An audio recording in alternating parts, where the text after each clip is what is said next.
So ayun po, pag-usapan natin yung mga bagay na gustong gusto ko dito sa loob ng Montero Sport GLS. GLS.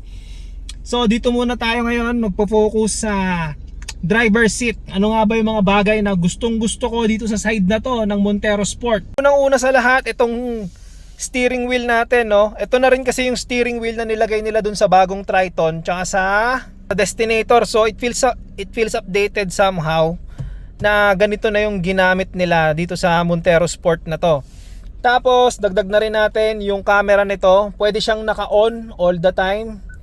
Ewan ko lang kung may certain speed siya na nag-off, pero tinry ko na ng city driving itong camera natin. Hindi siya namamatay basta-basta. Tapos ito syempre, sobrang solid ng shifter natin. Pwede tayong mag manual mode dito. Tapos at the same time, meron din tayo dito, pagka ni-left natin to, meron din dyan na drive tapos manual transmission. Next natin pag-usapan is ito. Sobrang solid, sobrang ganda ng aircon switch nya, no?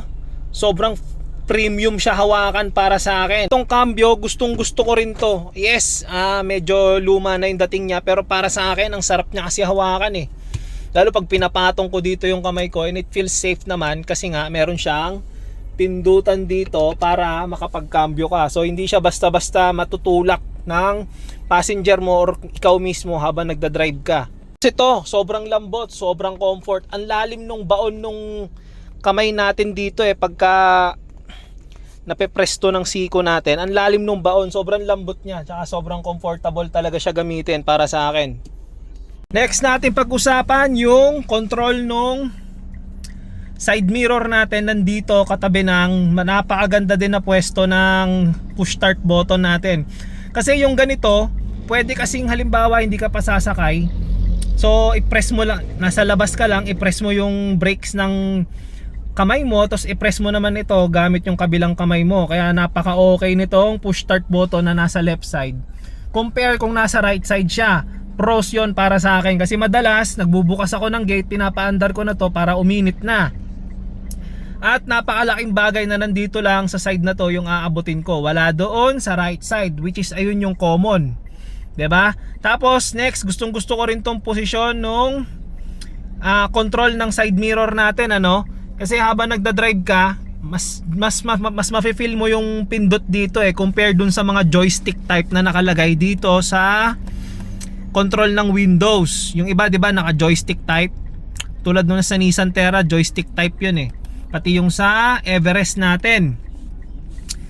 So yun, para sa akin goods na goods yung pwesto talaga nito. Mukhang pinag-isipan talaga ni Mitsubishi yung pagkakalagay nito dito.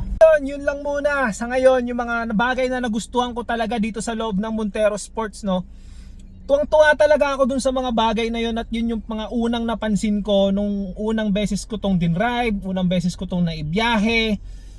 Update ko na lang kayo sa mga susunod pa, lalo dun sa likod. Napakarami ko pang bagay na gusto dun, pati naman dyan, pati dito rin sa design natin sa harap.